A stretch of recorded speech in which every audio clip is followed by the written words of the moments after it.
Test 2. You will hear a number of different recordings and you will have to answer questions on what you hear. There will be time for you to read the instructions and questions, and you will have a chance to check your work. All the recordings will be played once only. The test is in 4 sections. At the end of the test, you will be given 10 minutes to transfer your answers to an answer sheet. Now turn to Section 1. Section 1. You will hear a telephone conversation between an employer from the Wild Dune Spa and Resort and an applicant. First, you have some time to look at questions 1 to 5.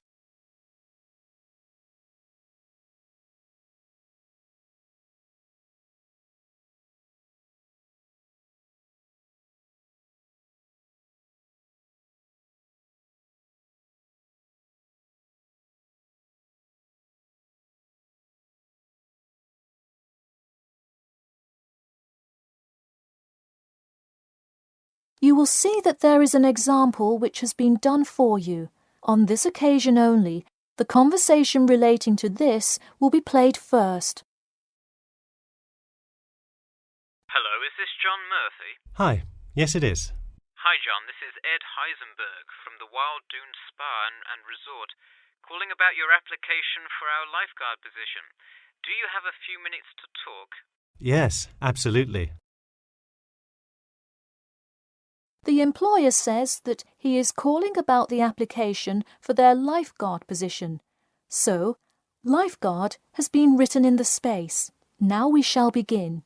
You should answer the questions as you listen, because you will not hear the recording a second time. Listen carefully and answer questions 1 to 5. Hello, is this John Murphy? Hi, yes it is. Hi John, this is Ed Heisenberg from the Wild Dune Spa and Resort, calling about your application for our lifeguard position. Do you have a few minutes to talk? Yes, absolutely. Great, could you give me your address? Sure. My address is 45 Elsinore Court. I'm sorry, was that Eleanor? Could you spell that for me? Sure, it's Elsinore. Elsinore. Okay, thanks. And is this the number we should reach you at in the future? 099885767? No, that's my home phone. But let me give you my mobile number instead. 077 896 245. Call me on that one. Okay, I'll make a note of that. Could you tell me your availability? Sure, I'm usually available during afternoons or weekends. I'd prefer not to be scheduled on weeknights because I work part-time as a waiter. That shouldn't be a problem, since we don't stay open very late anyway. And do you have any other employment experience? Yes, I've worked at a few other places. I was the baseball coach at Richmond High School last season. I see. And do you have any other experience that you would like us to note on your application? Yes. Last year I worked at the beach as a rescue diver. Rescue diver? That sounds intense. Well, it's really just like being a lifeguard, except in the ocean instead of pool. So kind of like being a lifeguard at the world's largest pool. I see. Before you hear the rest of the conversation, you have some time to look at questions 6 to 10.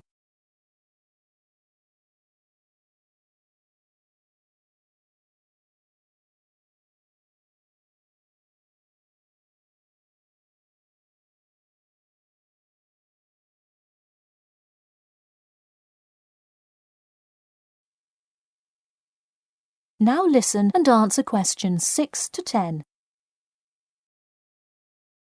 So could you tell me about the relevant skills you have? I'm guessing a lot given your experience. I'm CPR certified and have 2 years of diving experience. Great, it sounds like you are well qualified for this position. When does your CPR certification expire? I think in November, but let me quickly check my CPR card. Actually, it expires in October. Okay, so regardless, you have it through the end of the summer. When is your ideal time to work? Since I work in the restaurant on weeknights, I like weekends best, specifically Saturday mornings. I see. We do already have a lot of staff available on Saturdays, but I do need an early morning shift lifeguard. How early could you work Saturday morning? I can get there by 6 o'clock if need be. You'll be happy to know we open a little later than that, but I'll put you down for Saturday mornings here. Oh, awesome. I can't wait to get started. How about you come in next Saturday, the 12th? That sounds good. Great. We can figure out other shifts for you to work when you come in then. One last thing, just out of curiosity, where did you hear about us? I heard your ad on the radio while I was driving this morning. You know, I think you're the first person who has responded to our radio ads. It's almost always people who have seen us in the newspaper. Yeah, I don't have time to read through the newspaper every morning. I've plenty of time in the car to listen to radio ads. That makes sense. Well, thanks for your time, and we'll look forward to seeing you on the 12th. That is the end of section 1. You now have half a minute to check your answers.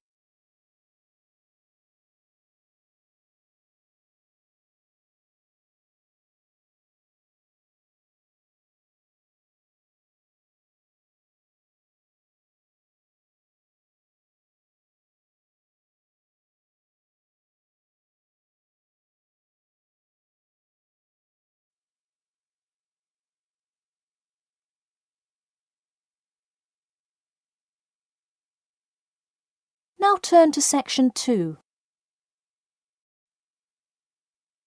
Section 2. You'll hear part of a free class about safety around campus. First, you have some time to look at questions 11 to 14.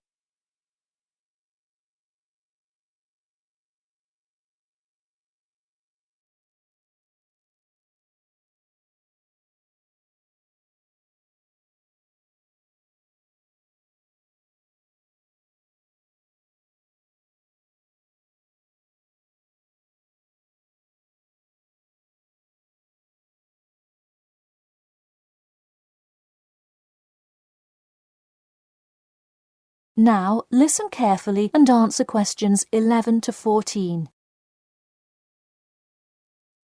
Good evening. I'm Geoffrey Miller from the University of Nottingham Student Union, and in this week's free class, Carlos Garcia is going to tell us about safety around campus. Over to you, Carlos. Thank you, Geoffrey, and thank you all for your attendance today. Also, I'd like to thank the Student Union here at the university for organising this lecture.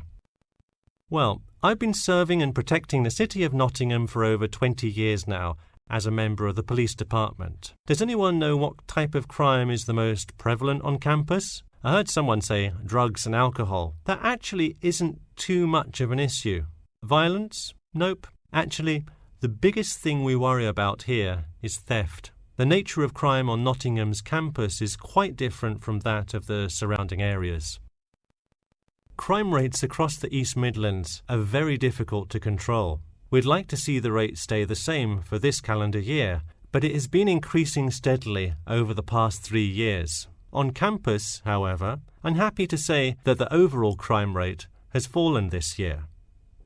You wouldn't think so if you've seen the extremely exaggerated stories in the media. The media has done nothing but cause more concern about crime in our area.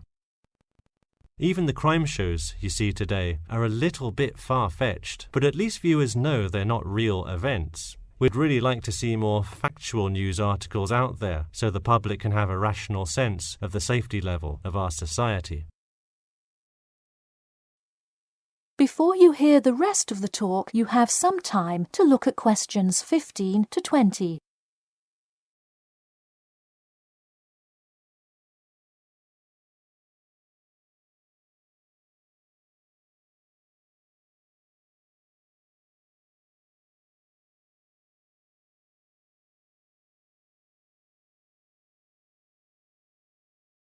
Now listen and answer questions 15 to 20. Okay, Let's move on to what to do when you see a crime. Do not get involved if at all possible, and do not draw too much attention to yourself by running away in a conspicuous manner. Though most likely, and hopefully, you will not have to experience this situation, if you are being mugged, please do not try to resist. Instead, be compliant and seek help after the incident. Like I said, though, it is highly unlikely that you will find yourself amidst a crime, but it is important to be prepared should it ever happen. We find that educating students and staff on the correct precautions to take is the best way to increase your safety. Just remember to be smart when you're out late at night and avoid any area or person that looks suspicious. I know it sounds obvious, but I cannot stress this enough. It's also not a bad idea to have your mobile phone with you at all times, but be careful. If you're chatting on your smartphone on your way home, you're a prime target for thieves. I'd like to see a show of hands. How many people have left work or the library after 10 p.m. to go home before? A lot of you, right? If you do have to go home late at night, please don't walk home alone. More often than not, there's someone there that will be walking the same direction as you at some point. Walk home with a friend or co-worker. Even if you must use your phone to call someone that's nearby to walk with you, it's always safer to walk home with someone. So when you're walking home, you may feel more comfortable with some sort of self-defense, such as pepper spray. Now, it's your call whether you want to carry something like this or not. However, I absolutely advise against carrying a knife or any other offensive weapon. All too often, they can be used against you if you're disarmed, putting yourself in more danger. For all those interested, the Recreation Centre offers a free self-defense class to all students every Thursday evening. While obviously an introductory self-defense class may not equip you to fight off villains like a regular superhero, it does come in handy sometimes. After taking a self-defense class, you'll surely be more aware of possible dangers and how to deal with them. So hopefully now you have a more complete understanding of the nature of crimes committed on your campus and how to avoid being a victim. I know most students at the University of Nottingham are not the criminal types, but remember that there is no barrier like a wall or something keeping non-students out. There's no army force securing the borders, and I doubt anyone wants it that way. The campus is generally a safe place, but it's not immune to small crimes once in a while. All right, that's all I have to say for today. Stay safe. That is the end of section 2. You now have half a minute to check your answers.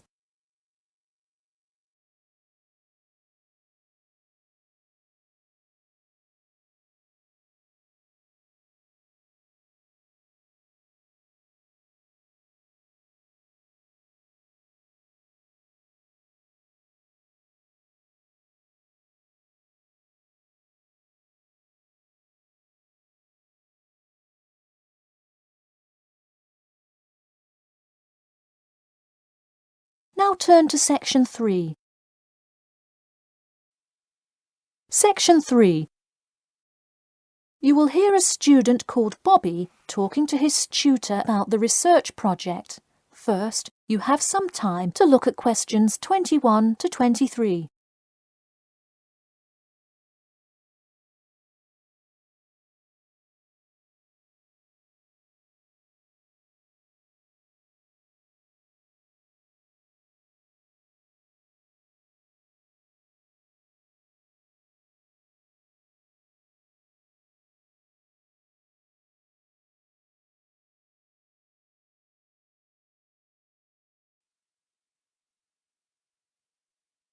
Now listen carefully and answer questions 21 to 23. Hi Bobby, go ahead and sit down. Tell me about your research project. Well, I decided to research football and keys for success on a football team. That sounds great. What are the guidelines for the test? Did the teacher talk to you about it in class? No, everything is on a handout that was passed out.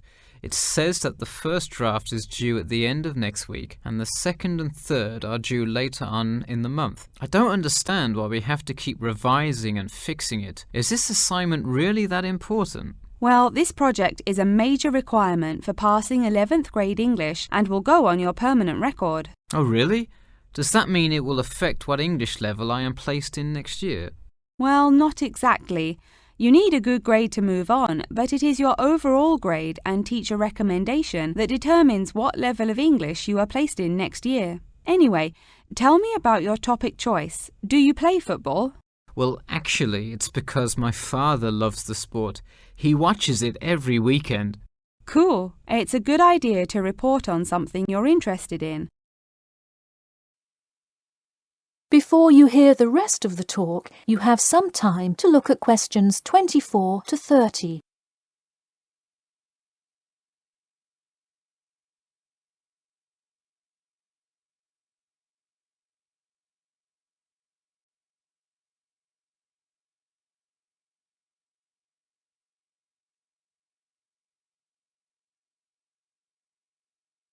Now, listen carefully and answer questions 24 to 30.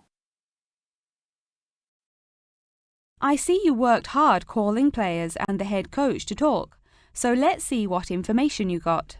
Well, you have to listen carefully to the first call on the recording. It's really hard to hear because the background noise is louder than the person's voice. Yes, it is a bit tough to discern. I'm afraid the player's answer is too short as well. You will have to interview him again and try to get him to give a better answer. Okay, I thought that might happen. I will call him again tomorrow. Moving on, let's look back at this question. You asked, tell me about a time when you learned a major life lesson through playing football and explain how that has shaped the person and player you have become now and how you hope to pass on that lesson. It is a great idea for a question, but in an oral interview it is far too complex. I would advise you to break it up into multiple parts to get a better response. I guess you're right. I wouldn't want to have to provide an answer to a question like that. I will simplify it. I found that when I asked players this question, it took too much time because they were struggling to answer the question completely. In fact, this is the question Joe Billings was answering when the tape ran out. He did tend to ramble on all the questions, didn't he? He sure did. I would recommend that when you go back and interview players again, that you use a more sophisticated recording device. This recording is spotty, which indicates that the equipment wasn't working consistently. Okay, I guess it probably wasn't the best idea to use the sound recorder on my phone. Hey, could you give me some feedback on the content of the report itself? Sure. Let's start by focusing on your topic. While I like that you chose to cover football, it seems inexplicit. The keys for success of a player and team is quite an interesting topic, but what is your thesis? That is to say, what conclusions can you draw from your research? I would suggest coming up with a strong thesis statement and then shaping your report based on that. Is it really too vague? I put a whole lot of facts into it. I list the top 10 goal scorers in football history and later on provide statistics for a few of the most famous coaches and their records as coaches. I think that's great that you included these facts, but I think you focus too much on the facts and not enough on connecting these facts to make your point. Ah, I see. Okay. So it looks like I have quite a bit of work to do before the deadline. That is the end of section 3. You now have half a minute to check your answers.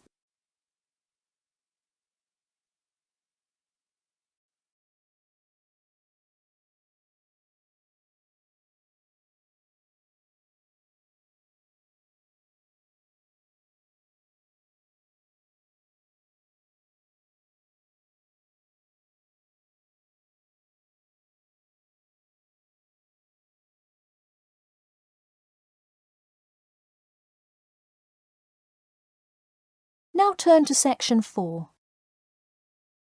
Section 4. You will hear part of a lecture about how to give a quality speech. First, you have some time to look at questions 31 to 40.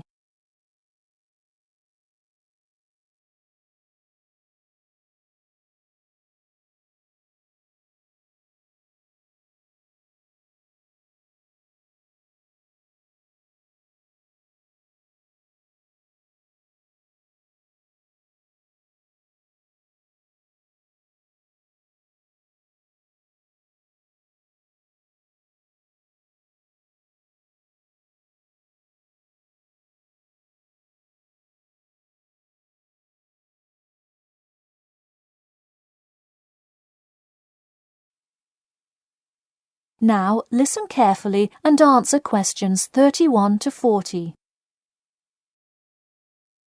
Good morning. Today I am going to cover the daunting task of giving a quality speech, a thought that makes most of us cringe. In fact, 90% of all people feel nervous about public speaking, about 10% of whom are described as genuinely terrified. Hopefully, when we are finished here today, you all will be in the 10% of the population who do not feel nervous at all. Did you know that lecturers tend to get more nervous if the speech they are giving is an important one? It makes sense, right? You probably wouldn't be nearly as nervous to address your residence hall about the proper use of the recycle and compost bins as you might be if you were asked to give the graduation speech to your entire 5,000 student class. So what is it that makes some people completely comfortable in front of crowds? Some people think that the ability to give a good speech is a gift that others are simply born with. This is almost never the case. Public speaking can be learned with practice. The first most important thing you can do to improve your confidence in delivering a speech is to prepare a quality speech. Honestly, while the content of your speech is relatively important, the audience will really only remember the last sentence you say. It is a good idea to structure the rest of your speech to lead up to this last point to really drive your message home. This is a good way to ensure that your speech is well organized.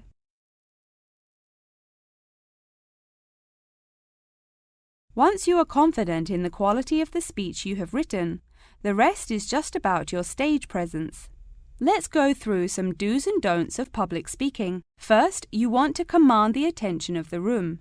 Do not, I repeat, do not proceed with your speech until the audience is paying attention. Even Martin Luther King Jr.'s I Have a Dream speech wouldn't have made any difference in the world without the undivided attention of his audience.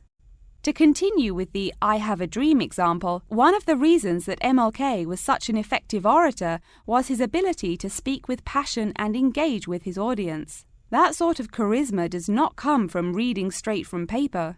Don't get me wrong, it is a good idea to write your main ideas down on a note card, sheet of paper or something. But one factor that will consistently lead to a boring, forgettable speech is writing down your entire speech. Do not write your full speech down. If you are constantly reading your paper, you are not making eye contact with your audience, and thus failing to really express the feeling that goes with your ideas. I advise you write 1 or 2 ideas, so if you suddenly draw a blank, you have something to jog your memory. If you've written a good speech that you believe in, those ideas should be sufficient to keep you on track. Once you have those ideas written down, give your speech a few practice runs in front of the mirror, into your sound recorder on your phone, or with a friend before it comes time to address a crowd. That way, you can hear how the ideas come across, make sure there are no abrupt transitions, and find out whether you are talking too fast or too slow. Timing is important. Make sure you time yourself beforehand to see how long your speech is. That is pretty much it. With practice, you'll be able to deliver an expert speech that engages and even maybe inspires your audience. Just remember, speak with emotion. No one wants to listen to someone reading from a script. As I come to a close in my speech, I'll point out that I have employed all of these tips that I have covered. I practiced my speech ahead of time and timed it, and I can even show you my one small index card with just 3 simple bullets on it. It's as easy as that. That is the end of section 4. You now have half a minute to check your answers.